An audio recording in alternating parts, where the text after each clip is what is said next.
crave that, whether they know it or not. Exactly. Yeah. Where's the light at?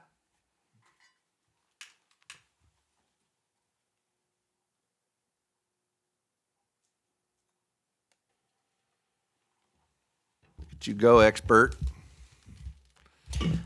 We back. I'm back.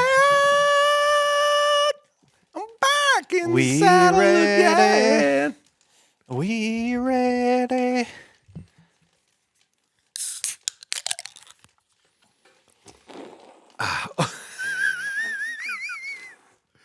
Did you shake that up or something? No, I didn't, but Wow, it's just remember got some my pressure. Remember my first podcast.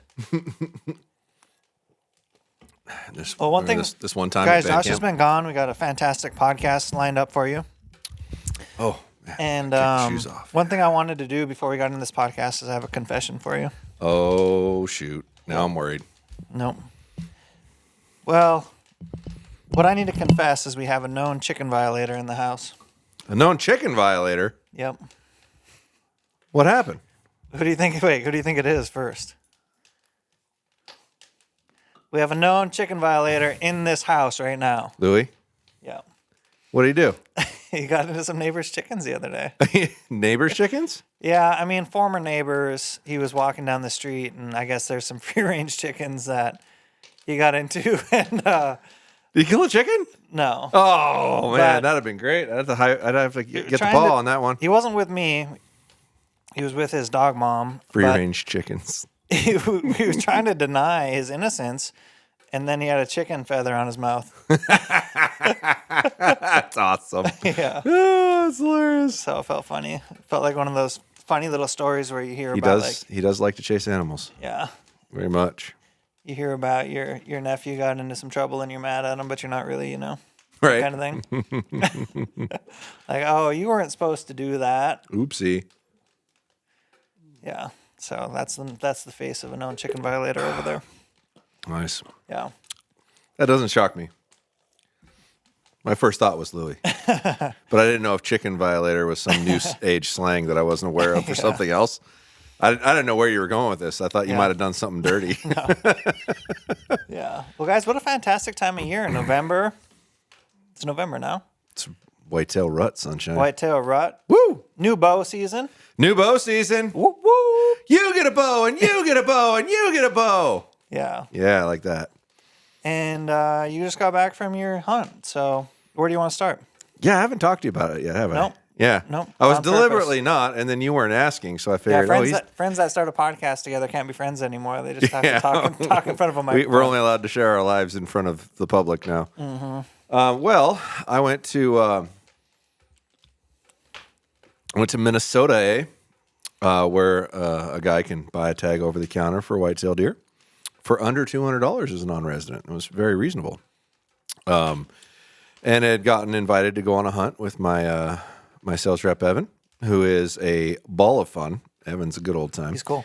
He's very cool. Yeah. We had a very Probably very hadn't great had a time. chance to hang out with him like that before, right? No, we talk probably once or twice a week, just from orders and whatnot. I try to save it up to where I'm really only bugging him once a week because it'll be a half-hour phone call most of the time because there's so much to order. I got to run through the whole line and we need 7 more of this and 5 more of this and 6 more of this and blah blah blah. So, but that was our first real casual interactions, and we flew into Madison, Wisconsin on was that Thursday? Yeah, we got in at like midnight. It was the last flight coming in. Stayed in a hotel, Dougie and I did. The only thing that was open when we finally got to our hotel was like a pizza place or something. And I hadn't eaten all day, so I had me a pizza. But Evan picked us up in the morning and drove us back to Mathews HQ and swapped rigs and drove to Minnesota. Got to our lodge that we were staying at, which was really, really cool. Took some pictures of it, a couple videos. It's pretty awesome. But it was a 100 by 200 shop that had a 20-foot wide spot in it.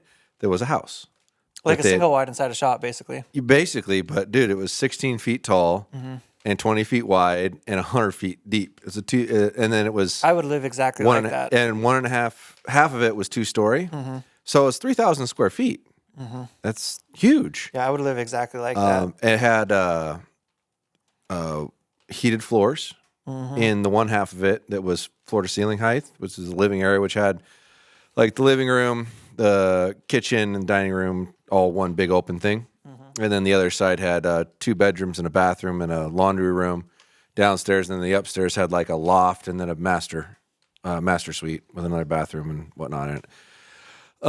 Anyway, it was really cool. And the whole time I'm looking around, looking at this, going, this would not be that expensive to make. Like I could build this, but the whole part, grab that. The whole part that's floor to ceiling, 16 feet above. There's like an 8-foot. Yeah, you should be good. Just close it. You'll be fine. That's enough wood. That'll go for an hour. The part above it, like there's this. I don't know if you'd call it soffit or whatnot. They built around the sides that had like a shelf that they had some decorative stuff on, and then there was just whitetail mount, whitetail mount, whitetail mount, whitetail mount, all the ones that were shot on that ranch. So we were A lot of history. Yeah, well, so the people that own it, they built that lodge because they're rifle hunters, or I think in Minnesota it might be shotguns, slug guns. Shotguns and muzzleloaders or whatever. Yeah. But I could be wrong. I think so, but I toned down real fast, didn't it? Any event, they were all that's what they do, and it's a family, right? So they come back every year and do that. But the rest of it, I don't think they're there, like all their equipment for maintaining and whatnot. And I guess I think the show's called Driven or whatnot. It's a hunting show. They hunt there. They hunt the archery there. And now this is not the same lease that we were on. It's the lease next to it. But out of the same. But out of the same area. They're each like 2,000 acres, but that lease has the cabin on it and they Airbnb it. So when they're not using it, they rent it out to people. And we got to rent it, and that's where we stayed. And we literally drive out the entrance and take a left or take a right, and either side of it, as you go in that direction, is pretty much the lease that we're hunting. So we were driving like 5 minutes, 10 minutes, not any distance every morning, every evening. But I'd never actually hunted the whitetail rut because Washington doesn't allow you to hunt whitetail rut with a bow. So I've never had that opportunity. Have you ever spent any time in the Midwest? Significant No, time? no. Like if you don't count like a buying show or something like that, no, I've never visited. What'd you think of like the whole Midwest vibe? Well, I didn't. As far as like people, Yeah, people. I didn't meet anybody. Yeah. I mean, we toured Mathews factory, which is the most impressive factory I've ever set foot in. Like it was amazing. My hat's off to them. That place is incredible, and their machine shop. The manufacturing's all done there, right? Everything. Yep. Everything I think their bearings come from overseas, but other than that, it's all done right there. Their machine shop has double digits, or I don't know. I should have counted, but it's got to be 20 to 40 CNCs. Like they're all running, and like 6-axis machines, like crazy expensive stuff, and a lot of it, like a good portion of it, had like robot operated. Like a robot's picking it up and putting it in there and taking it out and whatnot, so it's running 24 hours a day. Their limb place, that was the most impressive, I think, actually, because they used to have human beings doing it, and there was a lot of variance, because each limb, if you ever look at a limb, they CNC their limbs. So they have stock, and it goes in a machine, and it cuts out the shape that their limb is in and the thickness of it, and then there's a robot that is sanding the limb down and then putting it in a tool that measures its deflection and then putting it back in a spot. And that thing runs 24 hours a day, and there's like 3 of them. And it's the most elaborate thing I've ever seen, but they have like almost 0 rejection limbs anymore. And the failure rate's incredible because it's so consistent. The only thing that has to be changed out in it is the sandpaper that run on this big sanding thing that the robot runs the limbs on because it pushes on a certain amount of pressure to take the thickness of the limb down, and then radiuses the sides of it, and then puts it in a deflection meter that's a thousandths the digital deflection meter measuring the weight of it. It's kind of crazy. You think about their design choices and them going to basically an 8 component limb system. Yeah. And you think how much more that adds to the manufacturing. Yeah. Right? Like that's not something that a person would really think about off top of hand, but you might have slowed your manufacturing process down quite a bit. So they must have really believed in that.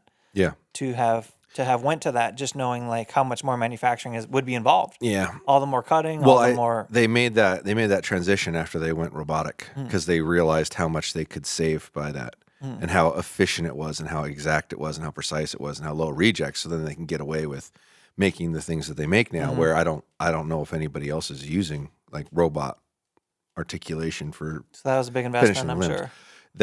Well, all this happened, if I remember right. I think he said this was all around when COVID happened. Like they had reinvested and redid a whole bunch of stuff in their factory to increase the output and the productivity. It used to take them 8.5 minutes to assemble a bow. It now takes them 4.5 minutes to assemble a bow. From like raw goods to bolt it all together, functioning bow, 4.5 minutes, 4.5 minutes, 4.5 minutes. It's crazy. There was one area that they wouldn't let me go on, and I'm still kind of a little sour about it. It's the new product area? Where they develop new products. They would not let me in there. Yeah. And I'm like, come on, man. I signed an NDA when I walked in the door. Exactly. You got to let me do this. Oh, man, I just want to see what you guys are using to test stuff. That's all. I wanted to know what they used to test it to come up with their own conclusions and just to see if I could incorporate some of that into what I do. Because I'm like, I test things. I want to know what you're doing. Yeah, the engineer in you is probably going nuts, right? Yeah, which I think I probably was an engineer in a former life because my brain looks at stuff like that a lot. But totally. it was it was a really cool experience seeing all that, and that was like a Monday midday. Like we hunted tree stand in the morning, jumped in the truck, drove to the factory, toured the factory. Evan went to his office and answered emails and made phone calls and whatnot for like 2 hours while we got done with that, and then jumped back in the truck, drove back, and went hunting again. That was a wise. We timed it right too because we had like a bitter cold day that nothing was moving for some reason. Like everybody's frozen to death because we had service in most of the places so we could text each other, and we got out like an hour early. So, well, hey, if we're gonna get out an hour early, let's just go get the tour done. So that gives us that much more time to get back and forth and not take time out of the evening hunt. And we were hunting in tree stands in the mornings and sealed blinds in the evenings. They had those Grizzly, like the cooler company. They made ground blinds. Dude. You like them? Well, it's incredible, first of all, that like the temperature differential of when you're sitting, even just like in a regular ground blind. Like they're well insulated? They're airtight.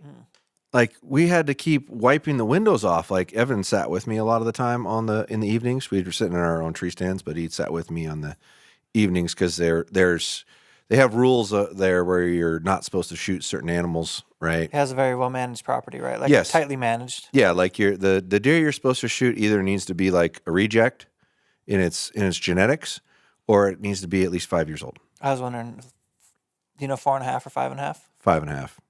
That's you don't shoot like poor Dougie. Dougie had a high 150s, 4.5. Stopping from at 18 yards, and he didn't shoot it. Yeah. Good on him though. Like that was tough. But yeah, Dougie went with me and it's the first time he'd really hunted in a while. Like gone on something really nice. And dude, we're coming back home from that, and he's like, I see why people pay for that. I think I'd pay for that every year. That's cool. That was a good time. Like I used to look down on people for guiding, but you start looking at the cost that goes into making it functionally happen. It's like, it's not that bad. Like if you think about if you're feeding or, maintaining a property for the purpose of that and whatnot, how much of your time and money and effort goes into it. If the purpose is just simply harvesting an animal as opposed to paying for someone else to have done most of the work to where you can go and hunt. So he feels differently about it now than he did, but he had a ball. But I had the worst luck, which is very normal for me. Traditionally, I don't know why. Like I'll sit with my my buddy at my property, and anybody else with me shoots something, and I don't see anything. But eventually, I do, and when I'm afforded the one opportunity, I capitalize on. How many total hunters? 2. Well, 3. Well, hang on, time out. So Doug and I were the only invitees, and Evan, who was my rep, was hunting with us. Yep. But she only hunted in the mornings. In the evenings, he sat with me with, I think, the exception of once. Yeah, one time he didn't. but in general, he was sitting with me. And then my old sales rep for them, my previous sales rep, came and hunted with us twice, I think. He hunted with us twice. That was Ben. And then the vice president of the company, Brad, came and hunted with us a couple times. Oh, that's cool. So it was all somebody from the company. We were the only customers, I guess, that were with them. There was a group of 5 the week before or something like that, but that was it. And Brad ended up shooting his buck this morning, I guess. Oh, nice. So he shot. Are we talking describe the scene? Is it like a big woods, kind of Midwest big woods, or hardwood? It's all big leafy trees, and then like oak and maples, and oak maples, locust, a couple others, and then some egg or. Well, so they have a bunch of CRP. Yep. And then whatever food plots they put in. So they'd have like radishes and corn, and I'm drawing blanks on all this stuff, but they'd like have different plots set up, and they like all the corn that was on that property does not get harvested. It stays up. It's like the entire 2,000 acres is set up to manage deer, and that's it. And they shoot like 6 deer a year off of it, and that's it. Like the whole thing. Yeah, it's a sanctuary. But they had a bad bout of blue tongue like 3 or 4 years ago, and so it's still recovering, which is why there weren't as many 5-plus-year-old deer. Most of them died. So there was a smaller amount than normally would be on there. It wasn't quite in its heyday, but there was still a dozen bucks that were, of age, acceptable to shoot. Or I think there were a couple that were in like the reject mode as options. Like you could shoot this one if you wanted, because if it tickles your fancy or that kind of thing. I mean, I want to say there was twice that Doug could have shot what would be a nice buck that wasn't a buck you're supposed to shoot. So just didn't get it done. But I sat. There was only one morning did I not go out on the 5 days that we were there. And Doug didn't go out that morning at all. Like he got up and went outside and went, nope, not doing it. It's 20-mile-an-hour winds and like feels like 5 degrees, and we're going to go sit in tree stands. I put on all my stuff. Evan put on all his stuff. We got in the truck. We sat in the truck for a couple minutes looking at the lodge, and then pulled out and drove over there, got in the Ranger, drove up the hill, and drove to where he was going to drop me off. And the whole way up, we're looking at the snowed, right? And we're looking around looking for tracks, and there's not a track anywhere the whole way up. And we're like, I don't know. Then we get out of the Ranger, and I've got like a 75-yard walk, 100-yard walk to my tree stand. And we get out, the fucking trees are just doing this. And it's just like, nope. Went back to the cabin. That was the only time I didn't go. Dougie's got a bad back, so there was another morning that he got up and was just in so much pain because you're sitting, and that's not good if you have a bad back. So there were 2 mornings he didn't go, but I went every morning, every evening. I was diligent. I did everything I could do to be present, available, and trying and to be successful. And I saw like the first night we sat, I saw a freaking monster, like an 8-year-old buck that they hadn't seen in 2 years. Dang. But he was already on the edge of my bow range, going away and not stopping. Oh. Right. And then another buck that was one of the ones that would look like it was like a big old buck, but you're not supposed to shoot him. He's young. They called him everything's 10-point or 8-point, not 4x4 or 5x5, that kind of thing. And it was a very tall white-horned 5-point. And I saw him that evening too, but once again, not in bow range. And the whole time I was there, everything that came into bow range was a dink or does.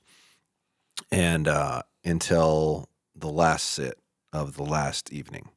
And Evan and we dropped off Doug at a previous blind, parked the truck, and start walking into this one road that goes up. There's like these little valley and a valley and a valley. So there's like 3 different valleys you can be in that they're typically far enough away you're not hunting the same deer. One may make it all the way over to here or over there, but it doesn't typically happen that much. So like Doug can be over here and it's not affecting anything we're doing. We can be over here and you could have another person over there. It's laid out really well. It's like, I guess the property was originally owned by the previous owner of the Minnesota Vikings, was the original landowner of it. Dang. And this stand, is it a hardwood stand or on the edge of ag or The one we went to or- in the last evening was a grizzly blind, and it was in the middle of the a corn patch, and I think it was beets or radishes or something. I'm trying to remember what the field was. And they did soybeans too, and a couple other things. But we're walking up this road to get into there, and we see a doe jump out into the road. Like, and it's I shouldn't say road. It's like a path that you ride a UTV up or something. It's not a road, but jumps into the road, and she's booking towards us. And here comes a big buck jumps out right behind her. So we like dash into the corn to try to get out of sight. And he pushes her into the corn, and then we kind of lose him for a bit. And then like 2 minutes later, you see the doe run back up the hill. And we wait like 10 minutes. We're like, is he in there still? What's going on? And eventually decided to button hook around the whole thing and not follow the road in and go downwind a ways and try to sneak in. And then when we got to close to where the blind was, we found the buck again. He was up on the hill, and he was looking down at us. So we just we're kneeling and just waited. And he finally started walking off enough. We were contemplating trying to like rattle and see if we get him to come down at that point because we thought we were kind of busted where we were. But he walked out of sight, and we beat feet and got in the blind, closed everything up. And as soon as we got situated, like 10 minutes it went by, and Evan started rattling, and you could see him come running down the hill. And it was thick. So there's like, I see him, I don't see him, I see him, I don't see him, that kind of thing. And he came down about halfway, and then he stopped, and he ran to another buck. And it was this 8-point with double drops on him that's only like 2. It's like, you can't shoot that buck. And instead of coming all the way in, he conflicted with him, stood there for like 3 minutes trying to decide what they were going to do, and they both went back up the hill. And then another half hour goes by, and then it's out my window that I can see that side where the activity was, and see a doe come booking down the hill, and this buck's following her, and he's a really wide 9-point buck, right? And you can see him, can't see him, see him, can't see him. He's coming. He's just sniffing the ground, following her along, right? And then she button hooks back up the hill, and you can't see him again. So I'm watching like a hawk, and I never saw him go back up. Well, eventually he had gone back up, and then another 25 minutes goes by, and a freaking doe comes running down into the thick stuff that's not in sight of the plot that we're on. And then I'm looking up the hill, and here he comes again, following the same trail. And see him really good. We're trying to get situated and get ready, but goes into the thick stuff, and then he disappears again. So there must be somewhere in there you can travel, and you can't see from where I'm at. But I'm just watching like a hawk, and about 5 minutes goes by, and Evan and I are talking again. Because these things are so sealed up, you can talk. Like, you can talk about this loud, and nothing hears you, right? Right, that level. You can have a normal conversation. And like 20 degrees, 30 degrees less temperature requirement for clothing too. Like, I bought like a heater bodysuit with me and whatnot. I never used it in the blind. Every time I got in the tree, I used it, and I was wearing like the same clothes. It was incredible. Like, those things are amazing. But anyway, chatting away, whatnot, and he goes, "Big buck." And he popped out on the far side of the food plot and starts walking the line of the food plot back towards us. Evan gets the window open, and I get turned over and situated, and he's like just to my right, and he's coming quartering towards us pretty hard, and walking the edge of it, and Evan starts ranging him, and he's like 39, 37, 35, and I'm drawn at this point with my bow sticking out the window part of the way like the stabilizer is, and I've got. Was it hard for you to get drawn back? No, it wasn't hard for me to get drawn back, but the size of the blinds with somebody else in there was kind of hard for me to position and not hit something. Right. Like, I'm like constantly moving my body because I'm going to hit something if I don't. Mm-hmm. And Evan just keeps going. He's like 33, 32. And he's going, meh, meh, meh, trying to get him to stop. And he goes 29, meh, and he stopped, and he's still looking, and whack. And it was just perfect shot right behind the shoulder, third of the way up, just like it's supposed to be. And he runs off, and we get all excited and whatnot, and I go back and look, and I can see my arrow laying in the bank on the other side of him, complete pass through, really light arrow. How light? Under 400. Yeah, under 400 grains with a 2-inch mechanical broadhead. Full pass through, sitting in the bank. When we're celebrating for about 10 minutes in the blind, shut the windows, try to be quiet and whatnot, but we're, jacked. And it was really cool because, dude, I sat so much to not have an opportunity to even draw my bow back, and I just kind of accepted that I probably wasn't going to shoot a deer this trip, but I had a great time. Beautiful place, just immensely cool area. I'd do it every year and not kill one gladly because it was just so cool. I've never gotten to really experience a decent amount of buck population when the rut's on and how they behave and how they act and how cool it is. This thing had a neck like Doug wanted me to call him 5-gallon bucket. So it looked like he had a 5-gallon bucket under his neck. It was so thick. Did it happen? Did it happen fast enough that like your heart rate jacked, or did you get to cool off? I don't know if it's me or what, but I don't freak out until after I shoot. So when you initially you look to your left, there's a big buck. You don't get that heart rate spike kind of thing? Maybe when I first see an animal. When I first see an animal that I would shoot, yes, I get that boop, and then it just goes right back down. And it's like, I don't know if I'm just a killer or all business or what, but I typically do not freak out the moment. Do you do any deep breaths or anything or any of that shit? Nope. No, but I mean, I've been hunting since I was 9. I'm 44. I've hunted every year, and I've spent a lot of time in the woods, and that moment normally does not overtake me. Now when I was young, oh yeah, like teens and whatnot, I'd freak the fuck out. Like I'd be, oh my God, but once it's done, then my body starts shaking, my legs start shaking, the adrenaline's coming.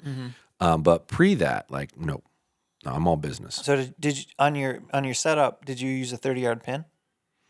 Yeah, so what had happened, the first range I got out of Evan was 37, and he was moving towards me, so I wheeled to 35, figuring somewhere in there I was going to try to make him stop. And I ended up just holding off a little bit on my pin. I didn't move it. So where did you put your pin? I put my pin, just a tiny bit low. Low of them? Yeah. God, that would freak me out a little bit. Well, no, it's still in the body. Because, dude, it was on the body. Okay. It was on the body, just a little lower than I wanted to hit. I thought you held off the body. All right, so that's one of the advantages of shooting a little bit of speed, right? Yeah, I mean, my trajectory is stupid flat. I was shooting a Rip XV 300, 50 grain insert, 100 grain broadhead, DCAs, and a lighted knock. So it was under 400 grains, and just ripping. I shot a Phase 4 33, dual track sight, Hamsky Epsilon with the Mathews bracket on it. And what release? On XC. Clicker. Yeah, and I don't know if Joel ever listens to this, Still but on I Team failed, Clicker? Joel. I failed. I hit that click and it was boom. I mean, I will say everything about it was good. I pulled up real good. Everything was nice. Followed and waiting for him to stop, trying to make him stop. And he eventually stopped, and my thumb just went click, bang. It was. I wasn't pulling at all. Yeah. I mean, everything worked out well, but so my antelope and my bear that I shot this year were really well executed, all the way clean through the whole process, and no matter what, I did it right, which I was really proud of myself because those are some of the only times I've ever done that. I've almost always punched one off. I punched the shit out of that. I got to the click and bang, it was gone. There was I hit the click and it was gone a half a second earlier. But it was also the first time where I shot something that I didn't feel like I had time. Yeah. All right. So my brain knew you needed to send that arrow, and it did. But it didn't affect where it went. It went exactly where it was, which is what I've tried to preach to people over the years. If you shoot in the off season the right way all the time, when you do hammer on it once, it still goes where you point. Yeah. It's when you're practicing hammering and then you get really jacked, you freak out and miss bad. So in any event, about 10 minutes goes by. We get out of the blind, and I walk over to go get my arrow. And before I can get to my arrow, he goes, "There's your buck." It made it 30 yards. Nice. And piled up. And this was right after he said, "Dude, I've shot a couple of rutted out, adrenaline soaked, Minnesota whitetails that went 300 yards on double long shots." It's dude, it's 40 to 60 yards and they're done. And he's like, you've never shot an animal like this. I'm like, all right, cool, whatever. And 30 yards, it was dead. But here's the funny story to that. I pull my arrow out, and we're standing there looking at him, right? And his leg's moving. Like he's on his back, and his leg starts moving. And I should say it was a little more than 30 yards. We're standing at 37 yards. And Evan goes, well, I got to go change the memory card in that camera. So just keep an eye on him. If he tries to get up, shoot him again, right? So, okay, I pull an arrow out, load it up, wheel to my distance, hook my release on, and I wait. And I move like 3 feet over because there were some bushes and crap in the way, branches. And I'm like, I can put an arrow through there if it comes down to it. And his front leg was just moving. Well, then his back leg and his front leg started moving. And he's like, his head's pointed to where he's looking at me. And Evan walks over to put the memory card in, and in that time, he managed to flip himself back over and get his back upright. I said, okay, drew back. And he was quartering like super hard, like hard. Like it's like sneaking in there to get it in the lungs and not hit his back leg, right? And he got his back up and he was moving around a little bit. I was like, okay. I put my pin right by his back leg and sent it right through his trachea. And he flipped over on his back. It was out, done, no more moving. And that arrow went all the way in and literally came out his throat about that far. From point blank? 37 yards. Oh, you were 37. Yeah. Yeah. So I got full arrow penetration in tissue, poked out the other side. So that was 20, because those arrows were a little longer because of the way that sits on that bow. So I got 28 inches of penetration through tissue on a sub 400 grain arrow with a 2-inch mechanical. So, but I do have a negative report on the broadhead I chose to use. Okay. Tell me that. I'm going to throw another log in. Was it going down? Pretty low, yeah. Hang on. I think it's cold weather season is what's going on. Sucking some heat. They're not huge pieces. I wanted to go. Here. See if we can throw that in there. That might be a little tricky. It's going to be big. Well, a lot of this stuff, some of this is still stuff my dad cut. And that fireplace that's in the other room is like huge. So he cut some of it deliberately long. If you want that to get going, just pull it open. There you go. And then once you see that thing going pretty good, you can change it back. So, yeah, I shot a raptor trick, which is, it looks just like a schwacker, but it's all steel. And I wanted to play with a broadhead like that because I was curious what the entry wound would look like. Yeah, the design. And I didn't have any schwackers in the store. And it was the closest thing I had to it. It's an all steel ferrule made by Slick Trick. And my first broadhead that I shot through broadside, when I went to pull it out of the bank, I looked at the blades and the blades weren't straight. So those blades are like a straight edge. Yeah. So after you got past the spot that catches on the skin to open, both blades were bent at like a 30-degree angle back. But when it goes into the bank, I mean... No, that happened on hitting the animal. Okay. So, and then the other one that I shot through his trach, like back hip, out the throat, like I literally didn't have to cut his throat. I stuck my finger and pulled it out because I severed his throat.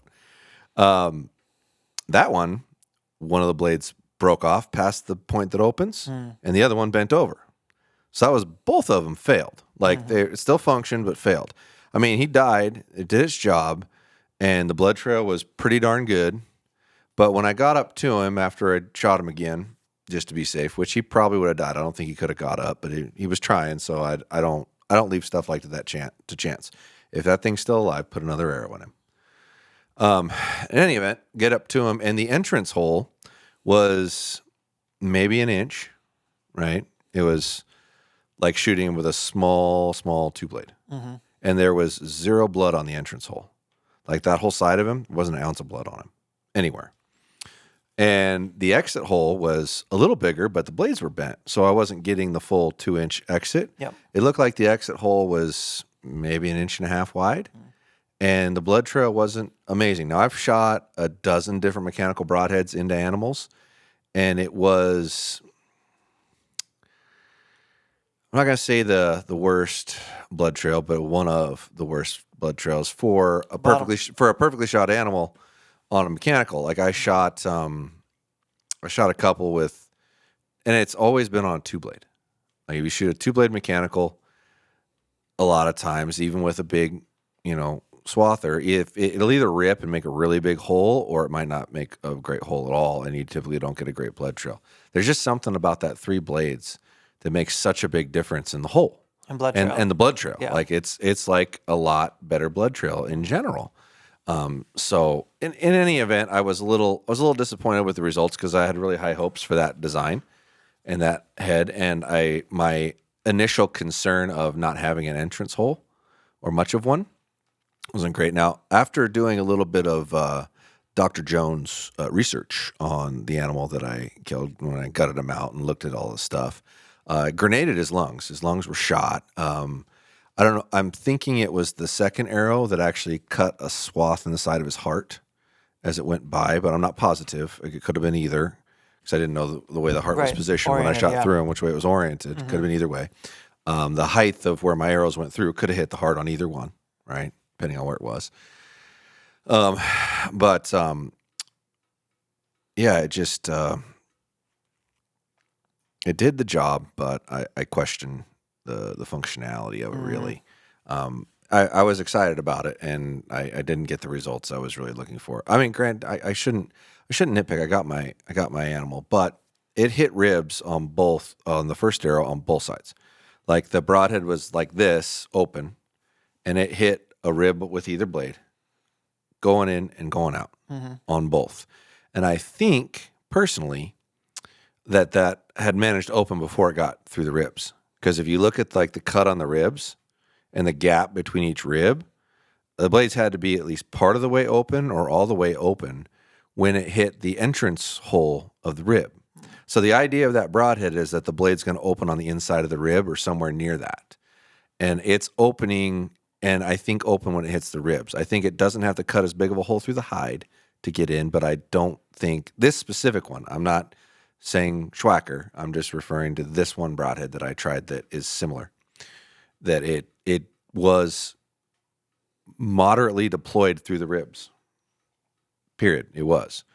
And the exit side, same thing. Like it hit rib, hit rib, hit rib, hit rib, and both of those blades were bent back hard. And I think it was just to try to get through the ribs. The other one, it went through ribs, obviously coming out the front, and those are a little tighter together. And I didn't think to research that one when I pulled it apart and gutted it out. I didn't look at the front end of the rib cage, but I imagine it was probably the same thing. It probably hit ribs, and that might have been what did it in, because it didn't hit anything on the back end. It was all soft right there. So was this your biggest whitetail? No. Well, I don't have a score on the whitetail. I left it with a taxidermist there. Evans. I was going to ask how complicated it was to get back. Well, Evan's cousin is a taxidermist. Cousin Evans Taxidermy. Cousin Evans Taxidermy. Why don't you give him a shout out, dude? What's his well, it's name? a her actually. It's a her. Hang on, it's in my phone because I saved it. She was asking what kind of. Maybe she wants some business, or maybe she doesn't. Yeah, hang on. It's what is it? What is her name? Is she married? Crap. No.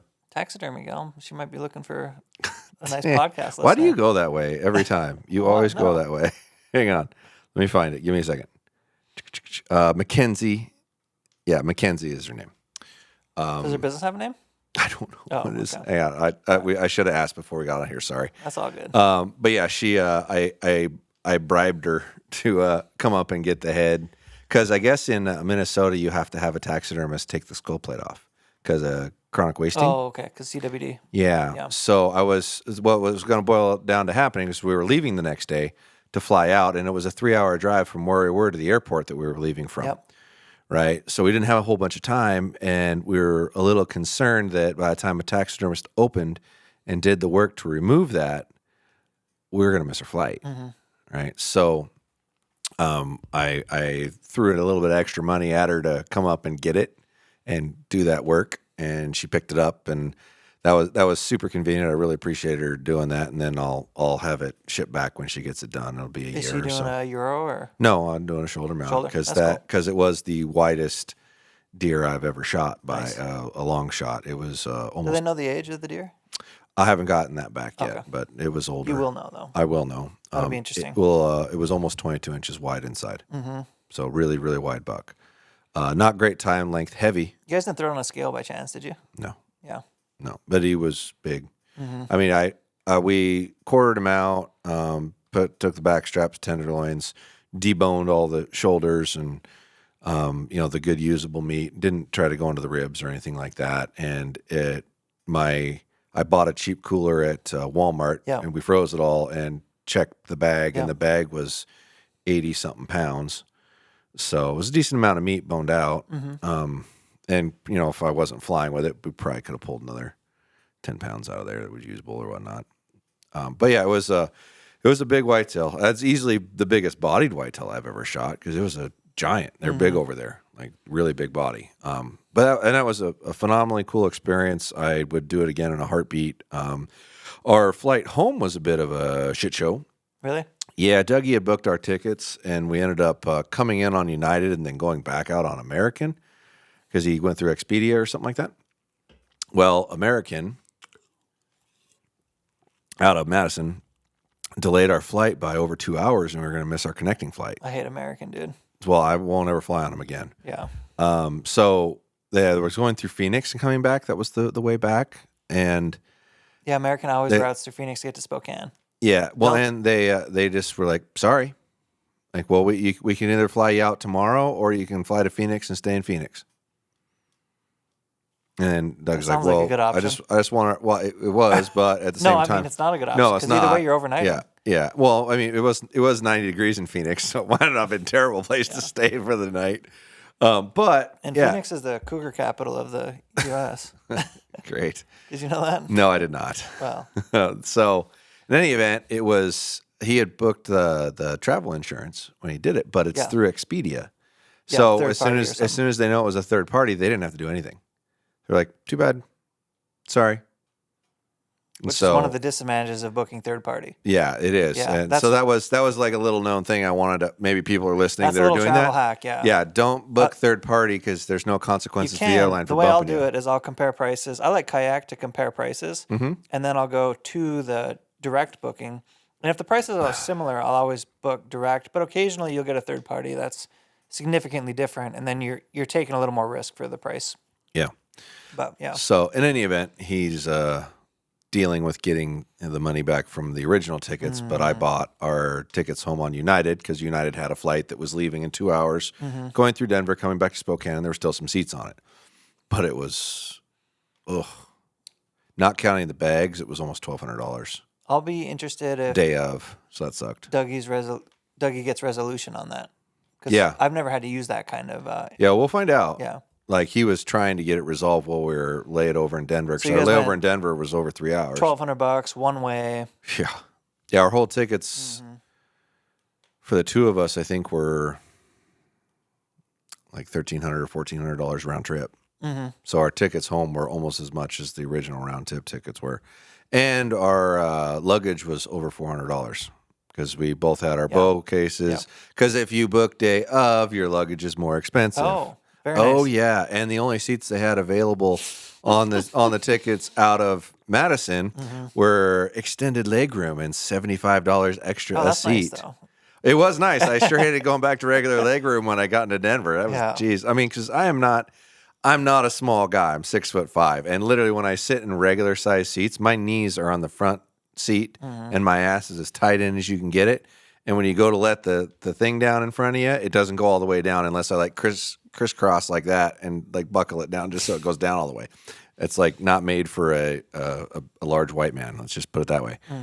But they got us home and the meat survived. I was really starting to panic about it a little bit because I'm like, well, what if it's checked bags and they won't give my checked bags back? And I got to find a freezer to put this in because it will thaw because it was not a Yeti. It was an igloo. Like it was the cheapest thing I could find at Walmart that was big enough to put all the meat in. Yeah. So I was wondering about the logistics of flying back from out-of-state hunt. That's why so many people always end up driving is I think a lot of that has to do with the meat care, right? 22-hour drive. Yeah. Yeah. Oh, well, we were sitting there in the airport, right? And I was looking at Dougie. I was like, well, we could always rent a car and drive back and save the $1,000. It can't cost that much to drive back. And then we got our stuff with us. He's like, dude, I'll kill you. I will not make it that long in a car. I'll go crazy. I'm like, well, all right, fine. just book it. All right. Yeah. So, but yeah, we pulled it off either way, and with the little speed bump of that, everything else was just flawless, and I was elated not shooting a deer. I was good. Like, this is a great trip. We had a good time. Got to know my rep a lot better, develop a better relationship and friendship with him. Got to hunt with the vice president of Mathews, which was cool. And his involvement. Got to meet with their head engineer and tried not to insult him a couple of times with some of the stuff I pointed out. They came out with never mind. Can't say that yet. Sorry. Whoops. NDA. Spoiler. Can't talk about that. I'll talk about it later. In the middle of November. I'll talk about ruffling the feathers of the head engineer a little bit. We leave and Evan's like, I think you were starting to get to him. Like, really? I thought I was being nice. That's funny. Yeah. So that to be continued after November 15th. Yeah. So that's rad. Yeah. It was a good time. How did Dougie's hunt shake out? Dougie saw so much more deer than I did and had so many more close calls than I did, but he didn't kill one. Mm-hmm. I want to say he had 2 opportunities that were both deer that he wasn't supposed to shoot, and he made the right choice and didn't shoot them. He could have shot a couple of 120, 4 points, no problem, like multiple times. He had one stand from him for 10 minutes on like the second morning. It's cool to be able to watch those interactions, though. Oh yeah, he was elated. Like he was on cloud 9. He was like, "This is so much fun. I'm so happy you took me with you and whatnot." And it kind of re-energized him to want to do that again because he hadn't bow hunted in a while. He hadn't bow hunted in a while. Like he's really into rifles and whatnot, but he used to bow hunt all the time, and he had just gotten to the point that because hunting in late season for whitetail requires you to sit a lot, and that's really hard for him physically. Like he's got to get up and move around and whatnot, and I think that's part of why he went back to rifle because he could move around. It wasn't a big deal. But I think it kind of re-energized him, and we've been talking a lot about trying to work something out where we can go do something like that every year, and it seemed like we've been back for a day now. This is the first evening since we got home. I got home at 11:30 last night from my flight, and we both went to work for the first day. Which, to preface you, in case you're not aware of this, I run the company and Doug runs the online store. And it's the first time both of us have been gone at the same time, other than one other time. And it was for like a day or two. No, it was like 2 days. And it was a complete disaster when we left before. Right. So, but we didn't have as much staff and we didn't have things in place for the company. It was like after we both took, I think it was just one day. It might've been 2, but we both were going to be gone at the same time. And we're like, how bad can it be? And we came back from that, and we both looked at each other when we got back and said, we both can't be gone at the same time again, ever. Like, we can't do that.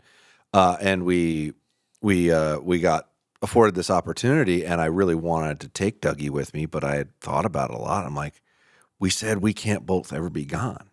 And so I talked to him about it and said, hey, do you think we can both be gone if I can take you on a hunt with me? And he said, yeah, we'll figure that out. We'll figure out a way to do that. So, and honestly, I can say it was almost flawless. Like I came back and granted, we probably went at the slowest time of year we could have gone. So for us in our business, it's like dead. We're in between product launches and almost every season nationally has already opened. And there's only a couple of states right now that are still really cranking in their busy seasons for archery. So we're just not selling that nearly as much stuff right now. So it was a good time for us to be gone, which is nice to think about because we could probably try to work out a rut whitetail hunt somewhere every year, and it won't be a disaster if we take off. Oh, shout out to the guys for holding it down. Oh yeah, man. Like there's been so many times where I took off for 3 or 4 days and I came back and I felt sick. And it wasn't really any of their faults. It all went wrong, and there was a whole pile of stuff to do when I got back, right? And if I had my the other employee that I want to have in place, I wouldn't have come back to anything to do. I came back with a decent amount of work to do on some fulfillment-related things, and I burned through half of it before I came up here to film a bow review before you got here. So, yeah, it was good. Like, I am very, very happy and very pleased with how my employees handled everything while we were gone. There was, like I said, only a couple of small things, and they were, like, super minimal. And it was more like, this doesn't need to get fixed right now. Let's just wait till they get back and not bother them kind of thing. So, yeah, I'm couldn't be more happy with how things went being gone. It gives me a lot of hope because when I run into things like that, like it wasn't just a year ago that I left for a week in October and I had somebody quit. Like the first day I was gone, like just a complete like, oh my God. Right. And it seemed like for a while there, anytime I would take off, the first day I was gone, something horrible would happen. And then I'd have to think about it the entire time I was gone. That's tough. That just sucks, And I think this is like the second or third time now. Yeah, I think it's the second or third time now in a row that I've been gone that something bad didn't happen, like right after I left. So I'm starting to feel comfortable with spending more time away from the shop and doing more product related stuff and more tuning related stuff and more video related stuff.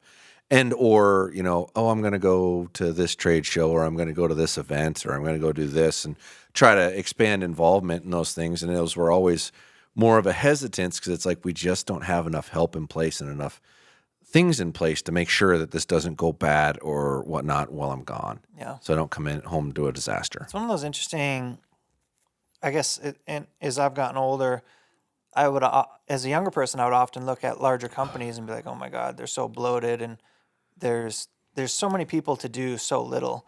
But one thing that I've realized as I've matured is that bigger companies often have to have a lot of redundancy. Yes. And as you grow, you need a little bit of redundancy because things depend on people. And if too many sticks are leaning on one pole and that pole's not there, it doesn't hold up. So it's that balance, right? Of like having the support and also having the redundancy as needed. Yeah. I mean, for the longest time in this industry and in my business, you couldn't take time off. Like, rarely. Like if you could take like 1 week off a year and that was it and nobody else really could, like a day here, a day there, because you just couldn't handle anybody being gone.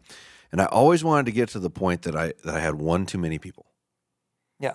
And then that one person was capable of doing whatever in the shop. So if somebody takes a week off, that person steps in. It's not a problem. That was always kind of my hope, is to get to that point that you could be gone or two guys could be gone at the same time and it wasn't a disaster. Yep. And it's like we're almost like dangerously close to there. Like, better knock on wood. Yeah, I know. It feels good, because all these additional things that I've really wanted to do to try to expand the business and help people more and, be more available for things that make a bigger impact than just operating my business every day seem achievable. Where this is like the first time in my life, it's like, I'm going to be able to do this. You can see some light. I can see legitimate light that I'm going to actually be able to go the direction I want to go and not be hamstrung all the time trying to get there. It's a good thing, yeah. It was neat. It's a very neat feeling, and I'm eternally grateful for it. Yeah. Did you come away with anything where you're like, man, I learned something about whitetail hunting, or interesting observations or changes in gear that you'd want to... Well, yeah, there's always going to be any post-hunt reflections. There's always going to be some changes in gear. Like, I took a heater bodysuit with me, and I will probably like sew some pouches on the inside of it.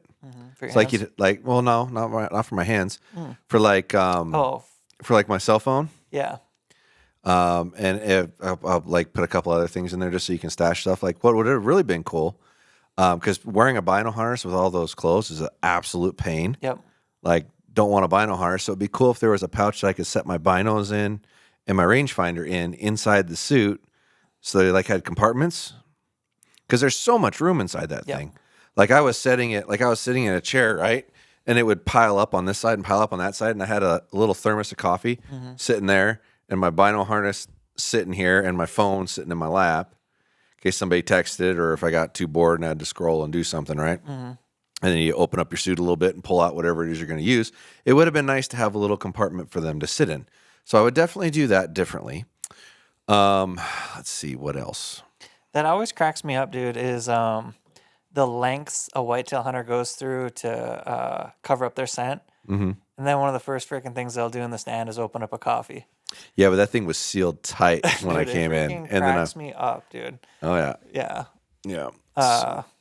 Yeah. Yeah, It is sure nice drinking something warm on a cold day, though. Oh, God, it's hard to beat, man. Yeah.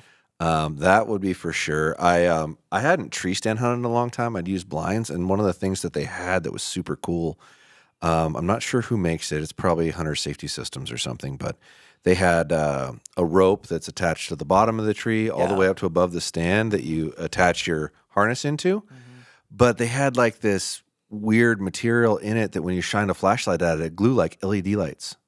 Yeah, it was a reflective material. Yeah, dude, that looked like an LED strip on the side of the tree. Mm-hmm. That was wild and felt really safe. Like I'd never climbed up attached to a rope. And all you do is just push it up with your hand as you go up. So you take 2 steps and push it up and take 2 steps and push it up. Yeah. Worked great. And then you just left it attached at the top. And that was your attachment point instead of like hooking your harness into like a D-ring that's strapped around the tree. First time I noticed that was on, I just bought paracord to go backpacking with on elk hunt. And we hung some elk quarters up in the tree and we like shined the flashlight over there and it just lit up, you know? Yeah, I don't know so you can get reflective paracord. It's just a reflective rope or whatever. Yeah, but it's incredibly reflective. Yeah. Like frighteningly reflective. And if you like go from like a white light to a red light, it looks white or it looks red. It reflects the color of your light. It was wild. That's cool. So that was neat. Gosh, what else? What would I do different? So you went heater bodysuit while you were up in the stand, right? The tree stand? Yeah, and there was one sitting in a tree stand that I didn't wear it. And it was Evan told me not to use it the next time I sat. I don't know why. I think he was thinking they were seeing me or something. Because I was like, dude, I have the worst luck. Like I go and sit in a place, everybody else sees stuff, and I don't see nothing. Oh, he's blaming the heater bodysuit. I think he was blaming the heater bodysuit. So he's like, you're not wearing that, and it's quick and close quarters and whatnot. Mm-hmm. So one time I sat without it, and I did get a little cold. Like I had the whole time everybody's freezing to death, and I'm like, I don't know what your guys' problem is. I'm perfectly warm. I don't have a problem. So I thought he kind of did it just to get back at me for giving him a hard time because he was freezing. Or like, oh, my feet are so cold. I'm like, I don't know what your problem is, man. He might have convinced me to use the heater bodysuit this late season for Washington. Dude, it's so warm.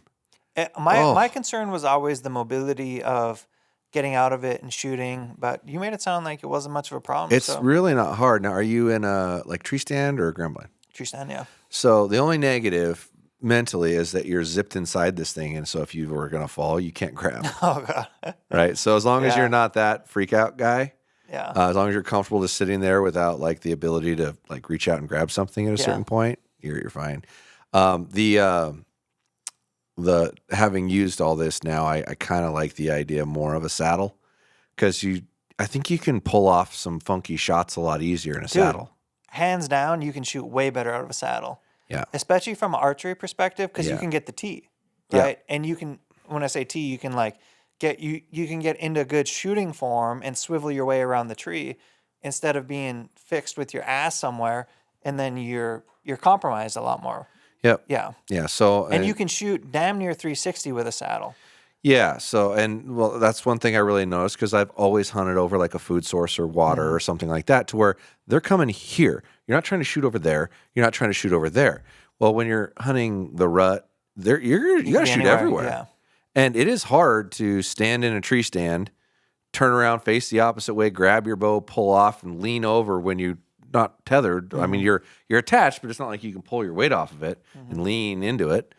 And I definitely would rather go that route. I think that even if you're climbing up a ladder and hooking your saddle on, as opposed to like loading up, that it makes a lot of sense. So I'm not the most experienced saddle hunter. The saddle I hunted out of, I probably had 10 to 20 days in, and I could sit for about 6 hours in it. So it wasn't quite as comfortable as just like a good sitting tree stand. So I saw something, I don't know where the heck it was, but it actually looked like a seat, not a saddle, that's attached like a saddle. So it's like a fully suspended chair almost, like an upside down chair. It was welded with cushions and a back on it and whatnot. I don't remember what I saw it from. I just saw it the other day. And then he had this little base that sat around the tree, and he drew his bow back and did a full 360 all the way around the tree. Moving his feet around and repositioning and moving. He was able to go all the way around the tree. Like, that's pretty cool. And it looked like, because that's the one thing I worried about on a saddle is like are you ever getting the weight off your ass? And because you're gonna fall asleep, you know. Yeah, But yeah, saddles definitely have their place in the market, and there have been a lot of advancements with the saddle product that I haven't tinkered with. So I'm sure there are many whitetail hunters that are more experienced that could speak to that. You know. yeah. Yeah. Yeah, the mobility of them is really cool, but even just the standpoint of you're going here and you're getting your saddle and climb up and hook yourself in and Yeah, and they're super done. safe. Yeah, Yeah. they are very safe.